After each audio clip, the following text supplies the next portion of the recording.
Efesios 1:1. Estamos estudiando esta carta. Ya mencionamos más o menos un poco respecto al trasfondo que tenía, a la idea de Dios al mover, despertar el corazón del apóstol Pablo para que fuese escrita esta carta.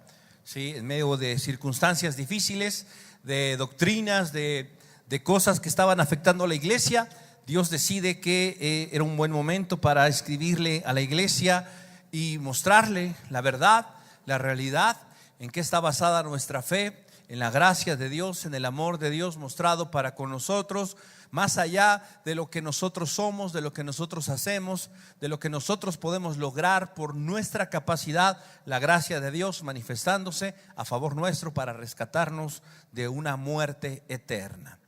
Ahora, dentro de lo que hablamos la semana pasada, destacamos el aspecto que tenía que ver con el cambio, con la transformación, con la conversión de Saulo, con la conversión de Pablo. Pablo, este apóstol, después llamado de esta manera, este hombre que era un judío ortodoxo, un judío intachable, un judío que trataba de guardar la ley, de no fallar en ninguna de estas cosas, se encontró con algo tan real, tan poderoso, que le llevó no solamente a reconocer que estaba equivocado, le llevó a reconocer a ese Dios vivo y verdadero, a ese Jesús al que él tanto estaba persiguiendo, lo llegó a reconocer como el Salvador de su vida. Y comenzó una etapa, un cambio en su caminar, en su andar, en su pensar, en su hablar, en su actuar, de tal manera que este hombre se convierte en el famoso apóstol Pablo. Pablo, ¿sí? Así se presentó: Pablo, apóstol de Jesucristo por la voluntad de Dios a los santos y fieles en Cristo Jesús que están en Éfeso. ¿Sí? Pablo, apóstol de Jesucristo a los fieles y santos, por la voluntad de Dios, perdón, por la voluntad de Dios. Esta expresión es muy interesante. ¿Por qué? Porque lejos de él estar pensando y buscando el presentarse con una carta credencial que pudiese impactar, que pudiese atemorizar, amedrentar o despertar alguna circunstancia que le favoreciera con respecto a lo que la gente podía pensar de él. Hoy en día, por ejemplo, si nosotros escuchamos esta misma frase, Pablo, apóstol de, pues es algo un poco difícil, un poco complicado, más allá de si hoy en día existen o no existen los apóstoles, hay o no hay apóstoles. Miren, eso lo vamos a ver con más detalle a la luz de la Escritura cuando lleguemos al capítulo 4. El capítulo 4 nos detalla los ministerios y ahí son mencionados los apóstoles. Vamos a mirar cuando lleguemos ahí, ¿sí?, a qué se refiere, cuál es el origen, cuál fue el uso y cuál es la transición y a qué llegó el término y el oficio apostólico. Pero mientras llegamos a ese punto, ¿sí?, hoy en día nuestra experiencia no es agradable. No es agradable, ¿por qué? Porque hoy hay gente que se autodenomina apóstol, pero más allá de describir una función y describir algo distinto, es con la intención de describir una posición, una jerarquía, una jerarquía eclesiástica y más que nada para impactar, para infundir respeto y cosas por el estilo. El apóstol Pablo no está pensando en eso. De hecho, eso es una frase común de él al iniciar las cartas. Pueden revisar otras cartas del mismo apóstol y van a encontrar exactamente lo mismo. Él se presenta de esta manera como apóstol. ¿Por qué para él era importante presentarse como apóstol? Porque la gente le conocía y sabía de él por lo que había sido, por lo que había hecho, por su fama respecto a ir en contra del camino, de la verdad, de los seguidores de Jesucristo. Su fama se había difundido por toda Asia, por todos los lugares donde había creyentes. Todo el mundo sabía quién era Saulo y sabían perfectamente que era un hombre implacable, que era un hombre violento, que era un hombre que no se detenía delante de nada. Sin embargo, ahora ese mismo hombre va a las iglesias, va a los santos, ya no para traer los prisioneros, se dirige a ellos no para lanzar amenazas, sino ahora se dirige a ellos en un carácter diferente, en una posición distinta, con un mensaje completamente opuesto a lo que habían escuchado de él. Por eso ahora él, antes de presentar el mensaje, se presenta como mensajero.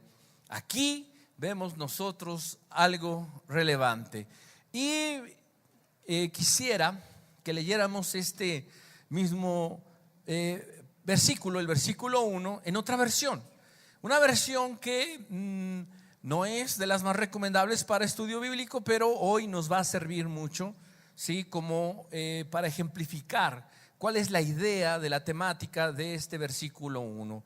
La traducción en lenguaje actual de este versículo dice de esta manera: queridos hermanos y hermanas de Éfeso, a ustedes que pertenecen al pueblo especial de Dios, que siguen creyendo en Jesucristo y viven muy unidos a Él, les envío mis saludos. ¿Quién envía los saludos? Yo, Pablo, soy apóstol de Jesucristo porque Dios así lo quiso.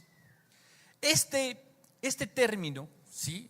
O sea, que él utiliza aquí, ¿sí? Porque Dios así lo quiso, ¿sí? Define precisamente algo importante, ¿sí? Él está ahí y está haciendo lo que hace, ¿sí? Más que porque él quiere, que sí quiere, ¿sí? Porque Dios así lo ha determinado. Y hay un aspecto en medio de nuestra vida que nosotros necesitamos reconocer, que nosotros necesitamos identificar, porque en la medida en que podamos reconocer e identificar este elemento, nuestra vida se va a enfocar y va a ser guiada hacia el propósito de Dios. Ese término es la voluntad de Dios, ¿sí? La palabra voluntad, o la palabra que utiliza aquí, ¿sí? El Señor en este versículo es la palabra, una palabra griega, la palabra voluntad, telema o thelema, como la pronunciarían, thelema. Esta palabra thelema, ¿sí? Tiene un significado etimológico que se refiere a lo que uno desea o ha determinado debe hacerse, ¿sí? Voluntad, elección, inclinación, deseo o placer. Hay algo en medio de todo esto. La palabra thelema, ¿sí? Implica un deseo, implica un anhelo, algo que está en el interior de una persona. Y eso que está en el interior de una persona, en su mente, en su corazón, encuentra un vehículo, ¿sí? Una forma para que se lleve a cabo, ¿sí? Por eso la palabra dice lo que uno desea o ha determinado que debe hacerse. Por eso se traduce voluntad. Pero cabe señalar que esa voluntad, ¿sí? Comienza con un deseo, comienza con una emoción, con un sentimiento. Esto en el caso humano. En el caso de Dios, lógicamente esto es diferente, funciona de una manera distinta. ¿Por qué? Porque Dios no tiene emociones, no tiene esos sentimientos como nosotros. Pero Él desea que nosotros podamos comprender, tratemos de entender que en el interior de Dios hay un deseo para nuestra vida. Hay un anhelo, una voluntad para nosotros, algo bueno. ¿Por qué? Porque una de las implicaciones de esta palabra thelema es placer. Es placer. O sea, no hay manera en que el thelema sea dañino. No hay manera en que el thelema busque destrucción.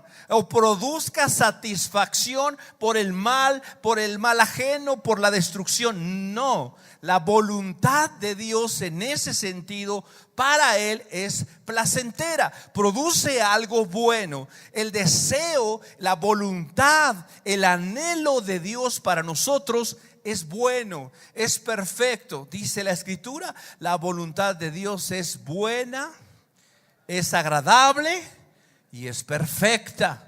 Y cada uno de nosotros tiene que buscar, tiene que procurar vivirla, manifestarla, cumplirla. ¿Por qué razón? Porque en ese sentido nosotros también vamos a encontrar ese placer, esa dicha, esa felicidad. Pensemos en lo que platicamos hace 15 días del apóstol Pablo. La vida del apóstol Pablo, estando en el judaísmo, estando en su religión, en su práctica, en lo que él creía verdadero, pregunto, de acuerdo a lo que hablamos, ¿era una vida placentera? ¿Era una vida satisfactoria? ¿Era una vida en la que él estuviera en paz? No. De hecho, cuando se le aparece Jesús allí en el camino a Damasco, la palabra que le dice es: dura cosa te es dar de coces contra el aguijón. ¿Sí? ¿Por qué? Porque lejos de estarle brindando satisfacción, placer y brindarle esa plenitud que quizá estaba buscando, le brindaba enojo, molestia. Y dice el texto, respiraba una amenazas, parecía un toro embravecido, deseando cornar y oler sangre y estar con esa situación. Esa era la vida de Saulo, esa era la vida de Pablo antes de encontrarse con Jesús. Después, sí, vemos a un Saulo, a un Pablo, ya con una cuestión diferente. ¿Sí? Hablando de la paz de Dios, hablando de la gracia de Dios, hablando de la plenitud y la satisfacción y del gozo cumplido que tiene por los santos, por la iglesia, por el Señor, y no le importa lo que perdió, y no le importa que no tiene para comer, y no le importa que tiene que trabajar para comer, y no le interesa nada de eso. Su vida ahora es diferente. ¿Por qué? Porque encontró algo que cambió su vida de una manera radical, y eso se llama la voluntad de Dios. Y por eso es tan relevante que Él se presente de esta manera: Pablo, apóstol de Jesucristo. ¿Qué es un apóstol? Un apóstol, en el sentido literal y etimológico, encontramos que la palabra apóstol proviene de un vocablo griego que es apostolos. Sí, así como suena, apostolos. Apostolos significa un delegado, un mensajero, uno enviado con órdenes. ¿Sí? En pocas palabras, un apostolos es un, literalmente, mensajero. ¿Sí? Un mensajero, un encargado de llevar un mensaje, un encargado de cumplir órdenes. Lo vamos a ampliar cuando lleguemos al capítulo 4. Pero ¿cómo vemos nosotros a los apóstoles en el Nuevo Testamento? En el Nuevo Testamento vemos a los apóstoles sujetos a la iglesia. Vemos a un apóstol Pablo sujeto a la iglesia de Jerusalén. Vemos a un apóstol Pablo sujeto a la iglesia de Antioquía. Vemos a los diferentes apóstoles sujetos a la iglesia. Es decir, los apóstoles, sí, en el tiempo bíblico, en el tiempo que conocemos como la era apostólica, ellos vivían sujetos, eran personas que recibían órdenes, instrucciones, que eran enviados, eran mensajeros. Pablo aquí no se presenta como apóstol para decir: chicos, llegó el jefe, chicos, llegó el mandamás. ¿Sí? Aquí les habla el apóstol, el supremo, el que está más cerca de Dios, el que tiene una jerarquía más elevada, aquel que espiritualmente es superior a ustedes. No, no se presenta con esa intención como apóstol. Se presenta como apóstol para definir que va en su carácter de mensajero, de enviado. Definitivamente tienen que saber que yo no estoy viniendo porque se me ocurrió. Los de Éfeso necesitan que alguien los anime. Yo les voy a escribir. Tengo una capacidad para hablar, para convencer, para estimular, para levantar tremenda. Dios me ha dado ese don. Soy maravilloso. Entonces le voy a escribir a los de Éfeso. No. Dice: saludos de parte de Pablo, el enviado, el mensajero, el chalán de Jesucristo. Así es como se presenta a él. ¿Y por qué es tan relevante? Porque él ahí, además de decir eso, le da un carácter doble a su misión. ¿Por qué? Me envió Jesucristo por la voluntad de Dios. Dios tiene un plan para ustedes, ¿sí? A través de cumplir su plan en mi vida. Eso está diciendo aquí Pablo. Pablo está diciendo: Dios, cumpliendo su plan en mi vida, va a cumplir un plan en ustedes, tiene una voluntad para ustedes, y yo soy el mensajero. Entonces vemos a un hombre aquí, antes de hablarle a las personas, antes de convencer a la iglesia de que se rinda, de que cambie su manera de pensar, de que rinda su voluntad a Dios, un hombre que ya la rindió primero. Cuando nosotros hablamos del evangelio, cuando nosotros hablamos de Dios, ¿sí? Nuestro mensaje carece de poder, carece de respaldo, si no es algo que hemos experimentado, si no es algo que hemos vivido. ¿Sí? ¿Por qué? Porque definitivamente la gente, ¿sí? Nunca te ha pasado que te encuentras con un vendedor que te dice: no, pues sí, oye, ¿qué tal está el producto? No, pues está bien, pues mira, pues la verdad es de que pues hay mucho en el mercado, pero pues este está bueno. Wow, o sea, este vendedor no me da ni la mayor seguridad. ¿Por qué? Porque no creen lo que está vendiendo. Hay otros que, híjole, o sea, de verdad, te dicen puras mentiras, pero como te lo dicen, te convence. ¿Por qué? Porque por lo menos si saben que no es bueno, por lo menos creen en sí mismos, creen en lo que dicen. Ellos son tan buenos que ellos creen sus mentiras. Pero nosotros no estamos creyendo en una mentira, estamos creyendo en la verdad, en el evangelio. Pero si no hemos experimentado eso en nuestra vida, ¿cómo le voy a decir yo a alguien que haga algo si no puedo hacer yo eso? O sea, Jesús le dijo a los discípulos: miren, o sea, hagan como ellos dicen, pero no hagan como ellos hagan. Qué triste.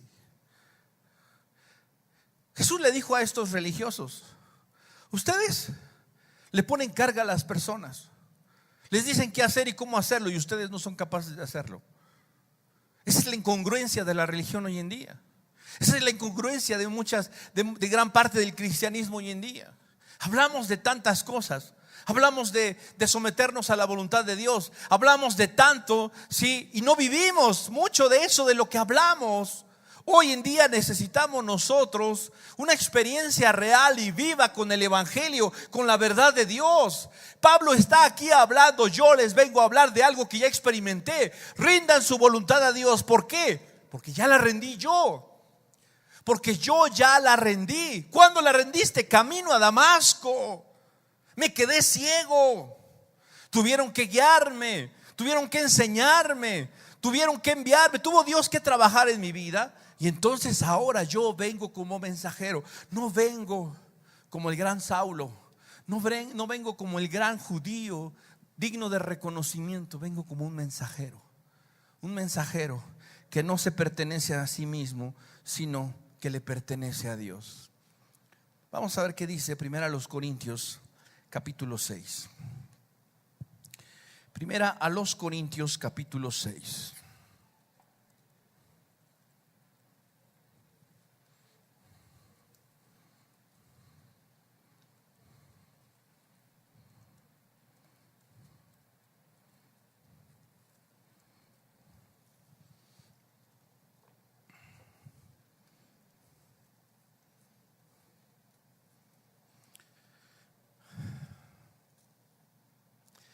verso 17. Dice: pero el que se une al Señor, un espíritu es con él. ¿Sí? El que se une al Señor, un espíritu es con él. Verso 18: huid de la fornicación. Cualquier otro pecado que el hombre comete está fuera del cuerpo, mas el que fornica contra su propio cuerpo peca. Verso 19: o ignoráis que vuestro cuerpo es templo del Espíritu Santo, el cual está en vosotros, el cual tenéis de Dios, y que no sois, ¿qué dice? Vuestros. Es decir, no se pertenecen a ustedes mismos, no son dueños de ustedes mismos. ¿Cómo que no? ¿Cómo que yo no me pertenezco? ¿Cómo que no es mi mano? ¿Cómo que no es mi cabeza? ¿Cómo que no es mi cuerpo? Siguiente verso. ¿Por qué? ¿Por qué no me pertenezco? Porque habéis sido, ¿qué dice ahí? Comprados. Habéis sido comprados, rescatados. ¿Sí? Se pagó un precio.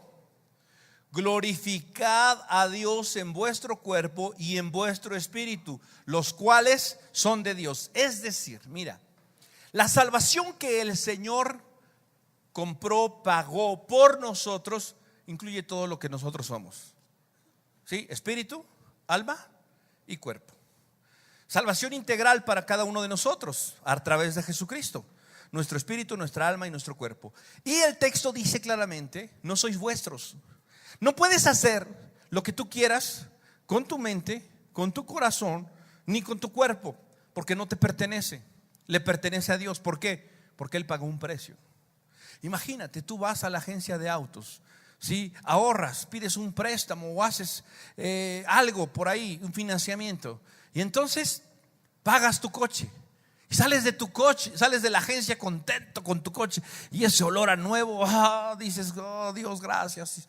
Llegas a casa, lo estacionas, te metes, ¿sí? Sales y ya está tu vecino ahí arriba. ¿Sí? Vecino, préstame las llaves, voy a ir a dar una vuelta. Porque, a ver, vecino, espérame, ¿cómo que voy a dar una vuelta? Sí, voy a ir a dar una vuelta. Pues es un coche nuevo, cualquiera lo quiere disfrutar. Compras el suyo, vecino. O sea, ¿por qué va a disfrutar alguien? O dime una cosa, le da las llaves y sí, vecino, ahí cuando lo desocupe me avisa. No, ¿por qué? Porque tú pagaste por él. Y tú crees que tienes derecho a disfrutar de él, que te pertenece. Y en ese sentido las cosas son lógicas. El precio que Dios pagó por nosotros incluía todo el paquete. Incluye tus pensamientos, incluye tus emociones, tus sentimientos, tu tiempo, tu fuerza, tus recursos, lo que tú produzcas. ¿Por qué razón? Porque tú pagaste un precio. Cristo pagó un precio por nosotros, y ese precio fue su vida misma. Pablo aquí dice: yo vengo como un mensajero. ¿Por qué? Porque le pertenezco a alguien. Y si ese alguien decide enviarme, yo voy. Si ese alguien decide que yo tenga que hacer esto y hablar estas palabras, yo las hablo. ¿Por qué? Porque le pertenezco. Primera de Pedro, capítulo 1, versículo 18.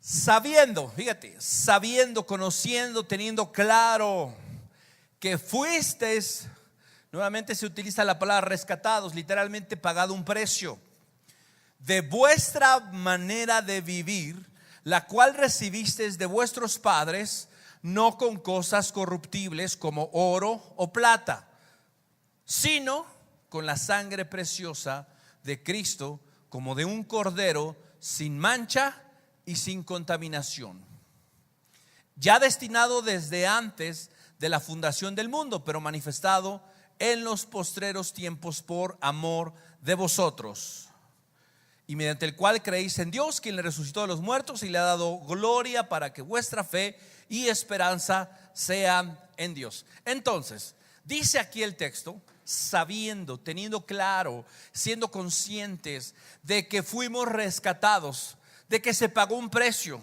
¿sí? Para que dejásemos de vivir en una forma vana, infructuosa, ¿sí? Como el ejemplo de Pablo, sí, satisfactoria ante el ojo humano, satisfactoria para la carne, pero no espiritualmente, con un vacío para el alma, sabiendo que fuisteis rescatados de vuestra vana manera de vivir, la cual heredasteis de vuestros padres. Dice: y el precio que se pagó por ustedes no fue oro, no fue plata, no fueron piedras preciosas, sino fue con la sangre de Cristo.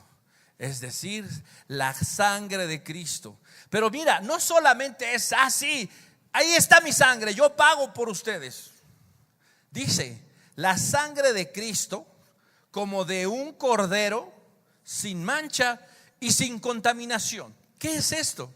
No solamente es, sí, yo doy mi vida, dio su vida, pero para poder tener el derecho de dar su vida en rescate por nosotros, ¿cómo tuvo que ser la forma de vida de Cristo? Perfecta, sin mancha, ¿sí? Es decir, no es un momento, no es el arrebato de un momento, sí, la emoción de doy la vida, y ya cuando estaba en la cruz, chispas, ya estoy, ¿qué hago aquí? No, fue toda una vida, todo un propósito, todo un estarse guardando del pecado, de no pecar, de no ofender, de no faltar a la ley. ¿Para qué? Para poder tener ese privilegio, para poder tener la oportunidad de brindarse, de decir: tengo la capacidad, tengo el derecho, soy digno para poder dar mi vida por los pecadores. Así que el sacrificio de Cristo y el precio de su sangre va más allá que el de su vida, de que perdió su vida, de que dejó de vivir en ese momento, sino que tuvo toda una vida. Jesús entregó toda una vida por nosotros. Y entonces, por eso es de que ahora nosotros no podemos perder de vista eso. No nos pertenecemos. ¿Qué es lo que Dios ahora espera que suceda en nosotros? Ya te identificaste con Él, aceptaste su sacrificio, decidiste arrepentirte de tus pecados. ¿Ahora qué? Tienes que identificarte con su forma de vida. Tienes que identificarte de la misma forma en la que Él lo hizo. ¿Por qué? Encontramos nosotros en la Escritura que Jesús mismo nos muestra la forma en la que tenemos que conducirnos. ¿Cómo tenemos que conducirnos nosotros? De la misma forma en la que Él se condujo. Jesús dijo: yo no he venido a hacer mi voluntad, sino he venido a hacer, dice la Escritura, la voluntad del que me envió. ¿Sí? Jesús mismo era un apóstol, ¿sí? Un apóstol, un enviado. ¿De quién? Del Padre. Un apóstol de su Padre. Vamos a ver lo que dice en Juan capítulo 5. Juan capítulo 5, el verso 30. Juan 5, 30.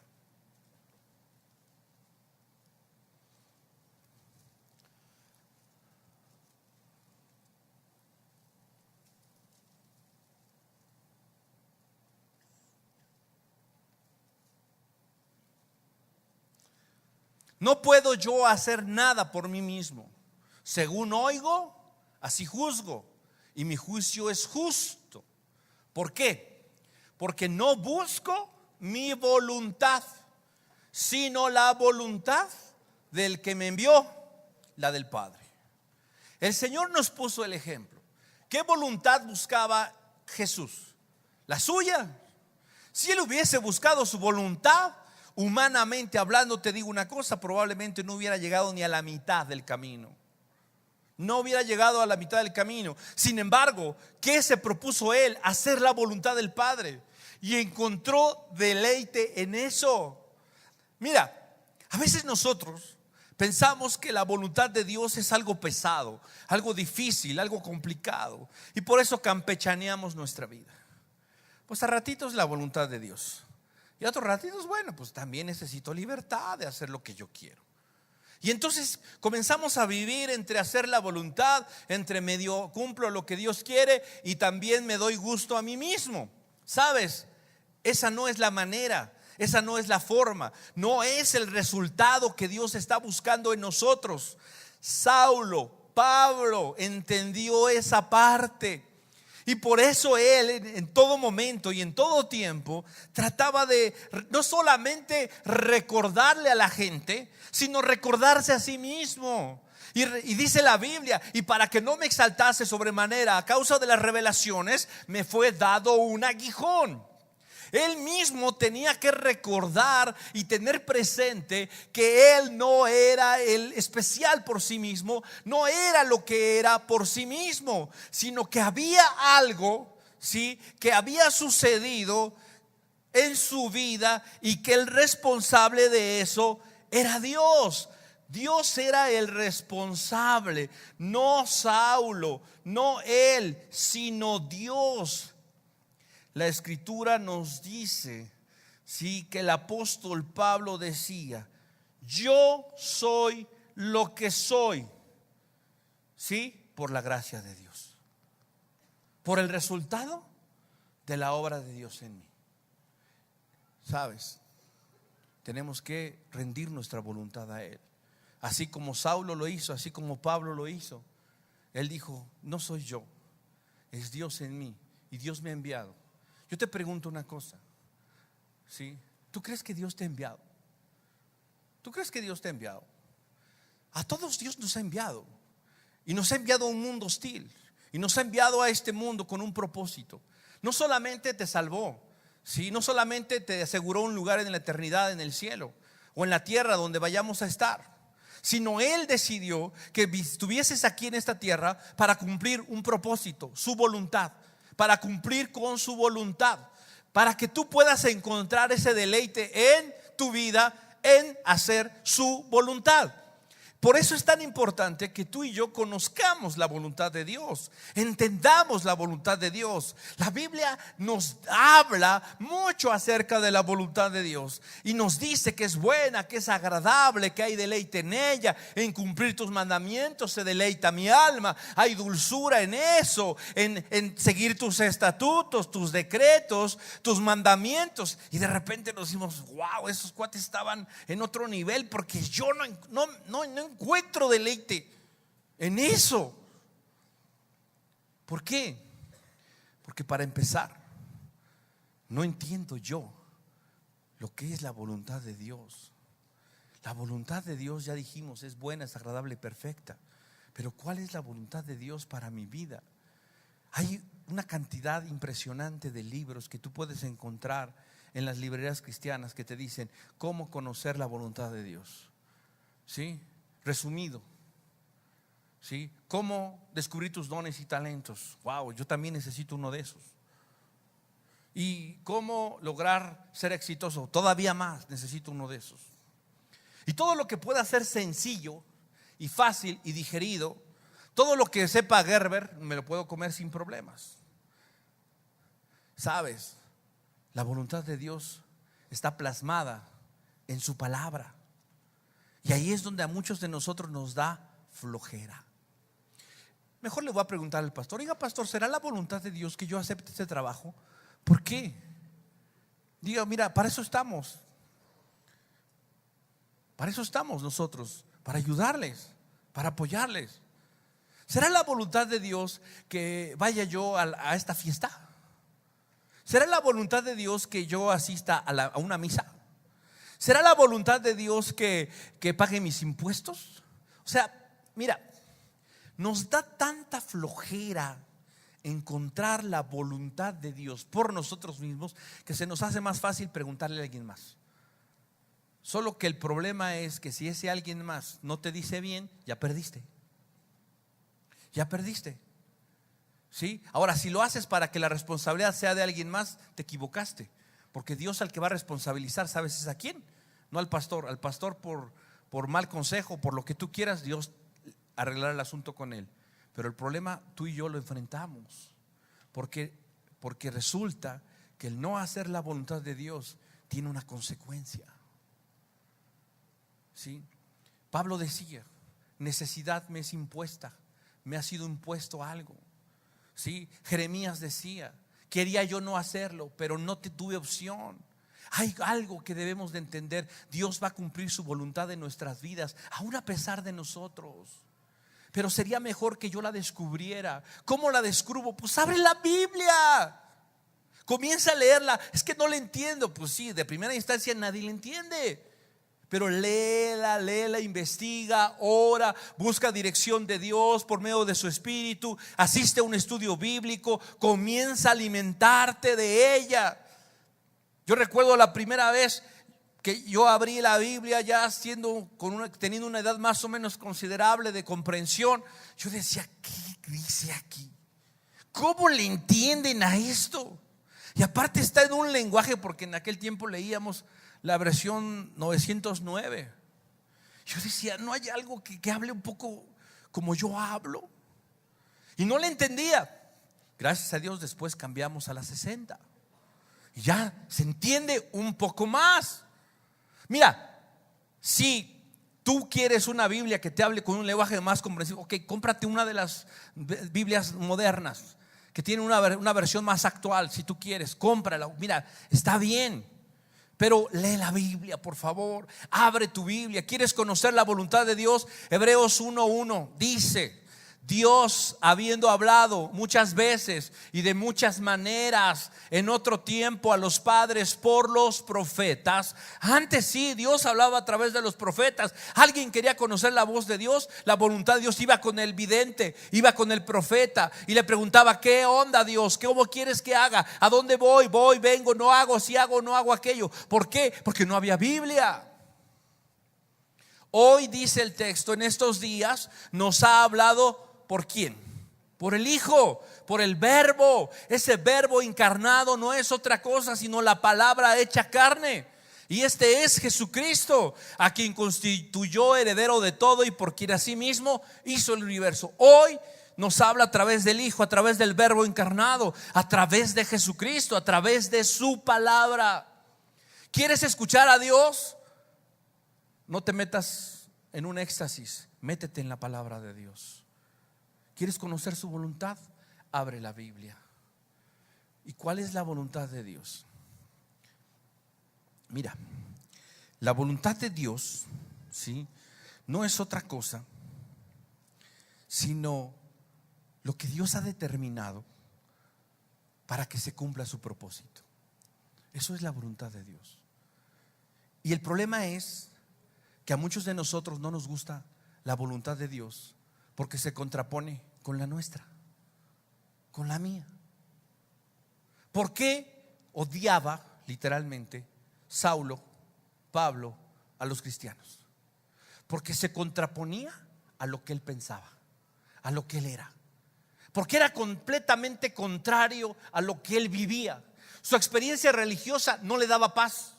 Su experiencia religiosa no le llevaba a perdonar a los que le ofendían. No le llevaba a vivir de esa manera. Le llevaba a todo lo contrario, a enojarse, a estar enfurecido. Eso era. ¿Y por qué odiaba a los cristianos? Porque ellos sí podían disfrutar de paz, porque ellos podían vivir de una manera diferente.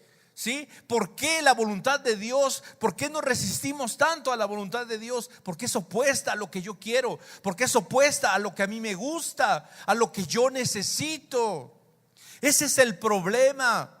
Ese es el problema. ¿Por qué Jonás se rebeló contra Dios? Porque era lo contrario a lo que él quería. Dios quería perdonar a Nínive y Jonás quería que Nínive fuera consumida por el fuego, que descendiera fuego del cielo y los acabara, los aniquilara por malos, por perversos, porque oprimían a su pueblo. Sin embargo, la voluntad de Dios era diferente. Y esa lucha y esa disputa llevó a Jonás a irse lejos de la voluntad de Dios. ¿Sabes? Tú te puedes ir tan lejos como quieras de la voluntad de Dios. Siempre va a haber un pez que te traiga de regreso. Siempre va a haber una tormenta que te va a regresar, que te va a hacer volver en sí para que te doblegues ante la voluntad de Dios. ¿Por qué? Porque la voluntad de Dios nunca va a ser derrotada por la tuya. La voluntad de Dios nunca va a ser menor que la tuya. Vamos a ver algunos textos que hablan de esto precisamente. En la Escritura nosotros encontramos diferentes verdades, diferentes realidades de la voluntad de Dios. Vamos a ver uno de ellos. Primera a los Tesalonicenses capítulo 4.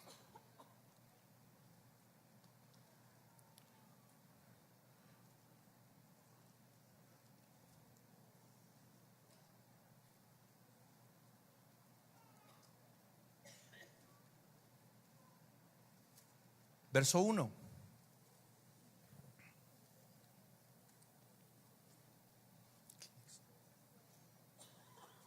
Por lo demás, hermanos, os rogamos, dice, y exhortamos en el Señor Jesús, que de la manera que aprendisteis de nosotros, cómo os conviene conduciros y agradar a Dios, así abundéis más y más, porque ya sabéis qué instrucciones os dimos por el Señor Jesús. Fíjense, la iglesia de Tesalónica, de una u otra manera, ya sabía lo que tenía que hacer, pero no lo hacía. No lo hacía. ¿Por qué? Porque pues como todos, igual que nosotros, sí, nos gusta que nos estén repite y repite las cosas. Y no porque seamos de lento aprendizaje, sino porque nos resistimos. Sí, cuando mi esposa le dice a mi hija, la más chiquita, haz esto. Sí, mami, sí, ahorita lo hago. Oye, ¿qué crees, mami? Mira, ¿qué crees que pasó en la escuela? ¿Qué pasó? No, pues esto. Ve a hacer lo que te dije. Sí, mami, ahorita voy, espérame. Ahora, además, ¿sabes qué? ¿No te has puesto a pensar? Y saca, ¿por qué? Porque no quiere hacer lo que le mandaron. Y está esperando a ver si cambia de opinión su mamá. ¿Sabes? Mamá a veces cambia de opinión o se le olvida. Pero déjame decirte una cosa, a Dios no. Y Dios no va a cambiar de opinión. Y Dios no va a quitar el dedo del renglón. La iglesia de Tesalónica ya había escuchado, ya sabía cómo conducirse, ya sabía cómo agradar a Dios, ¿sí? Pero todavía persistía en querer resistir, se resistía a eso. Y dice el siguiente verso: pues la voluntad de Dios es ¿qué? Vuestra santificación. ¿Sí? Yo ya sé cuál es la voluntad de Dios. Ahora, mira, esta es una regla muy buena para que nosotros podamos saber cuándo algo es voluntad de Dios. ¿Sí? Si por regla la voluntad de Dios es mi santificación, ¿de qué forma me puede santificar lo que yo hago? Es decir, apartarme para Dios, darle gloria a Dios, darle honra a Dios, que yo no peque, que yo no me manche, que yo no me contamine, que yo no ofenda a Dios. Esa es una buena regla para saber si algo está dentro de la voluntad de Dios. Y entonces ya no tendría yo que preguntarme si es bueno o malo que yo vaya a una fiesta, sobre todo en aquellas que organizan no precisamente para darle gloria a Dios. ¿Sí? ¿Será la voluntad de Dios que yo me tome un par de copitas con los amigos? ¿Será la voluntad de Dios? ¿Dios tendrá algún problema con que yo salga con mi secretaria de repente por ahí para hablar cosas de trabajo, que vayamos a tomar una copa, un café y tal vez después al cine y después no sé, que Dios diga lo que tenga que hacer? ¿Tú crees?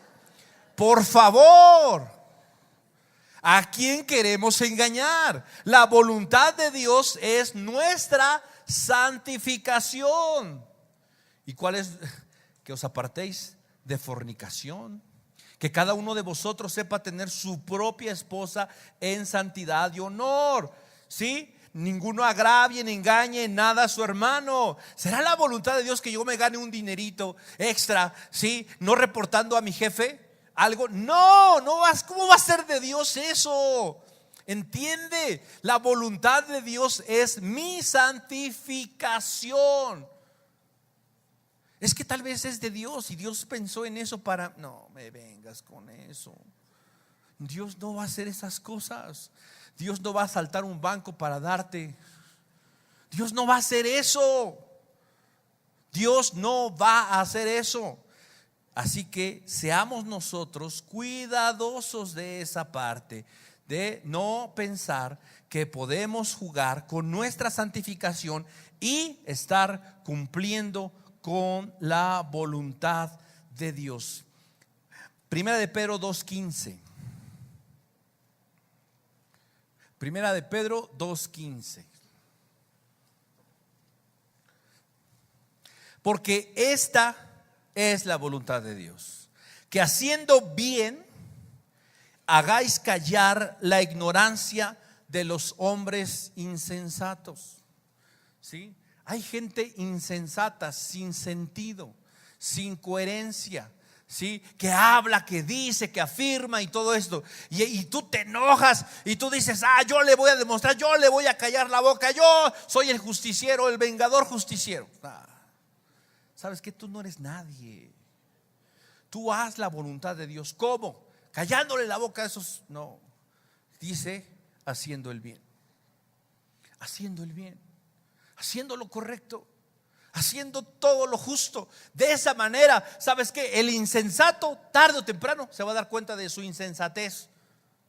Pero tú, dice la Biblia, no respondas al necio en su necedad. No caigas en el juego del diablo.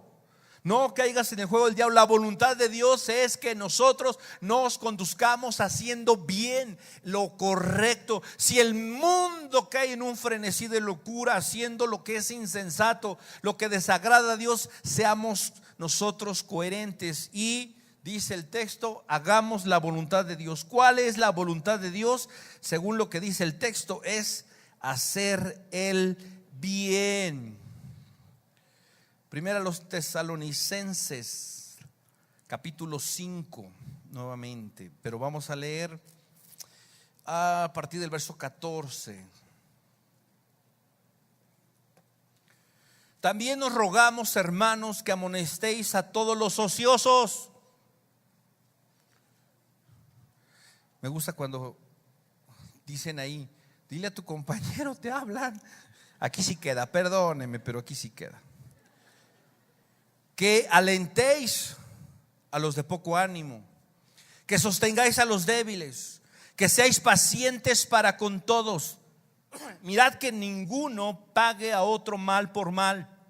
Antes seguid siempre lo bueno unos para con otros y para con todos. Estad siempre gozosos, orad sin cesar, dad gracias en todo. ¿Por qué? Porque esta es la voluntad de Dios para con vosotros en Cristo Jesús. ¿Quieres saber cuál es la voluntad de Dios? Aquí hay parte de la voluntad de Dios. Y parte de la voluntad de Dios es que tú ayudes a los demás, pienses en los demás. Si te preocupes por los que están con poco ánimo, te preocupes por los ociosos, para que le digas: oye, manito, vámonos a poner a trabajar. Pongámonos a trabajar. Ayúdame a hacer esto, ayúdame a hacer aquello. Es más, mira, ven, ¿por qué no vas a la casa y me echas la mano a echar una pintadita? Y sirve que tú también te pones a trabajar. ¿Sí? Y entonces todas estas cosas necesitamos nosotros pensar en los demás. Parte de la voluntad de Dios tiene que ver con pensar en los demás. No estar de ociosos, es tener gozo, tener alegría, vivir en oración, dándole gracias a Dios siempre en todo. ¿Por qué? Porque todo esto es parte de la voluntad de Dios. Vamos ahora a ver Hebreos. Hebreos capítulo 10.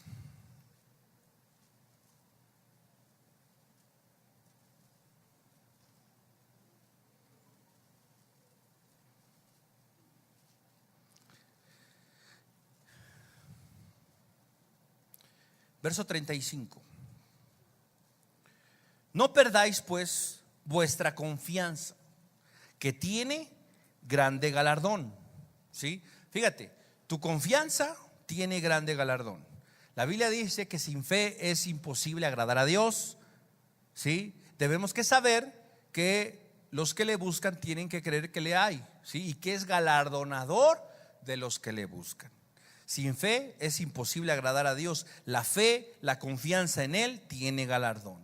Verso 36. Porque os es necesaria la paciencia, para que habiendo hecho la voluntad de Dios, ¿qué dice? Obtengáis la promesa. O sea, mira, hay veces que yo estoy esperando y esperando. Dios me prometió, Dios me prometió, Dios me prometió. ¿Y por qué Dios no hace? ¿Y por qué Dios no cumple su promesa? ¿Y por qué no veo esto? ¿Y por qué no sucede esto? Sabes, no es que Dios se le haya olvidado, ni que Dios tenga un problema de memoria, ni que tampoco tenga traspapelada tu petición. El problema es que quizá tú no has hecho lo que te toca.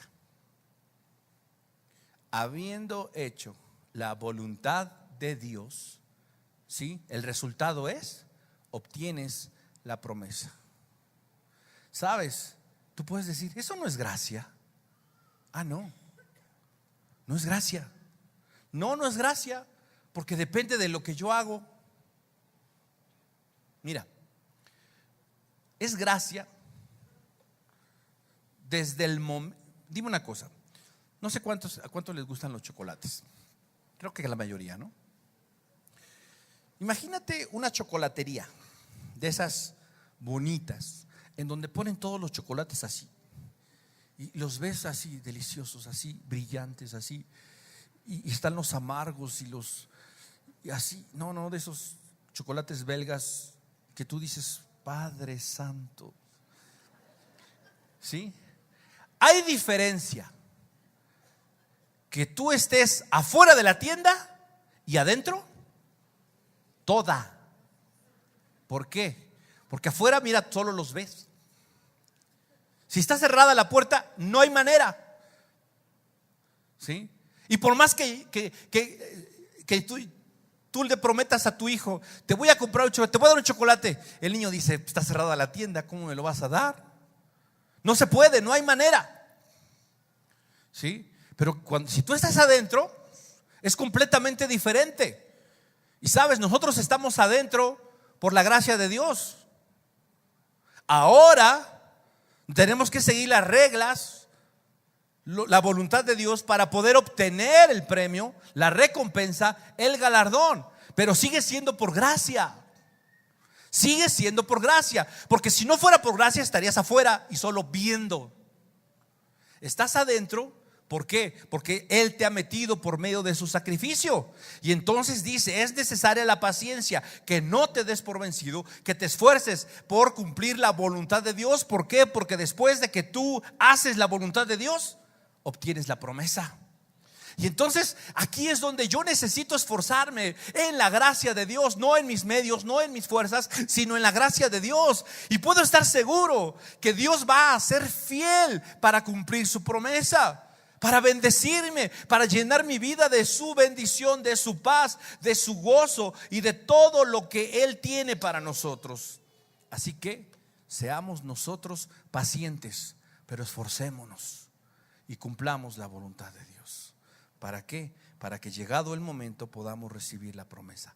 Pablo dice, soy un enviado, soy un mensajero que ha doblegado su voluntad al Señor. Sí, soy un enviado, no me pertenezco a mí, no vengo como Pablo, no vengo como el gran judío, vengo como un mensajero, un apóstol de Jesucristo para cumplir la voluntad de Dios. Qué carta de presentación. Qué carta de presentación. ¿Cuál es la nuestra? ¿Cuál es tu carta de presentación? ¿Eres un enviado, un mensajero que cumple la voluntad de Dios? ¿O seguimos siendo los que cumplimos nuestra voluntad? Los que hacemos, los que tenemos la libertad de hacer lo que nos plazca. La idea de Dios es otra. La idea de Dios es que nosotros seamos mensajeros que cumplen la voluntad de Dios. Vamos a inclinar nuestro rostro. Señor, en esta tarde agradecemos que tu palabra, mi Dios, nos pueda instruir y nos pueda llevar, guiar, Dios, a cumplir con tu voluntad. Señor, tu palabra dice que tu voluntad para nosotros es buena, es agradable y es perfecta. Sin embargo, nos cuesta y nos ha costado trabajo, mi Dios, vivir en ella, experimentarla. porque nuestra naturaleza y nuestra carne se resisten. Se resisten. ¿Por qué? Porque son contrarias, son egoístas, porque piensan en sí mismas, porque no les gusta perder el control. Pero Señor, si queremos alcanzar la promesa, si queremos encontrar tu propósito cumplido en nosotros, necesitamos rendirnos a tu voluntad, rendirnos ante lo que tú has determinado. Saulo pensó que servía a Dios, pensó que servía al propósito divino, pero no, se servía a sí mismo, servía a su ego, servía a su posición, a su carne, que le brindaba, que le pedía satisfacción. Muchos de nosotros estamos resistiéndonos a la voluntad de Dios, no porque no estemos convencidos, no porque tengamos dudas, sino porque amamos más nuestra autosatisfacción, porque amamos más el complacernos a nosotros mismos. Encontramos mayor deleite en lo que nosotros hacemos, en lo que nosotros buscamos, que en lo que Dios dice. Pero esa actitud, esa forma de vivir, de pensar, no es otra cosa sino ignorancia. Ignorancia de una experiencia real, genuina, auténtica con la voluntad de Dios. Dios le dijo a su pueblo: tú crees que me estás honrando, tú crees que me estás agradando, y no es así. Te guardas lo mejor para ti y a mí me das las obras. ¿Sabes? Quisiera yo que probaras, que experimentaras. Pruébame, dice el Señor, pruébame ahora en esto, hacer mi voluntad, cumplir con lo que yo te digo, y vas a darte cuenta si no se abren las ventanas de los cielos y derramo bendición hasta que sobreabunde. El profeta Isaías dice: ¿por qué? ¿Por qué gastas tu tiempo, tu dinero en lo que no aprovecha? ¿Por qué? En lo que no hay deleite, en lo que no hay recompensa. Venid luego, dice Jehová. Ven, compra sin dinero, sin precio, vino y leche. Será llena tu alma de grosura, de bendición, de paz. ¿Cómo? Haciendo la voluntad de Dios. No has probado lo que es hacer su voluntad. No están locos. No está loco el salmista cuando dice: hay deleite, tus mandamientos son como la miel que destila del panal, dulce, agradable, deleitosa, satisfactoria. No está loco. Ha experimentado la realidad de cumplir la voluntad de Dios. Y Dios nos dice lo mismo esta tarde: prueba, experimenta cumplir mi voluntad, santificarte, apartarte del mal, pensar en los demás. Prueba hacer la voluntad de Dios y te vas a encontrar con una gran sorpresa: que toda tu vida será llena de la paz, del gozo de Dios, y además recibirás la promesa. Señor, que en cada uno de nuestros corazones tu Espíritu pueda convencernos de lo mejor, pueda convencernos de tu voluntad y de tu propósito. Guíanos al cumplimiento de ella. Guíanos para ser esos enviados, esos mensajeros que estén dispuestos a hacer tu voluntad, a cumplir con ella. Dios Padre, gracias porque tu obra se perfecciona día tras día en nuestros corazones y en nuestras vidas. Pedimos tu dirección, tu cuidado, tu favor sobre nosotros, sobre cada una de nuestras familias, Señor.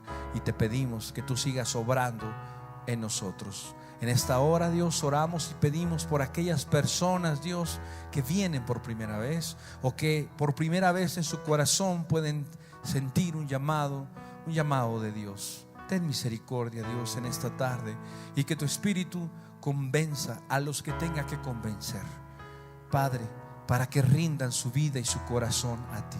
Si tú sientes un llamado de Dios a tu corazón, no es necesario que hagas algo. Simplemente ahí en tu corazón dile: te necesito, Jesús, necesito tu vida en mí.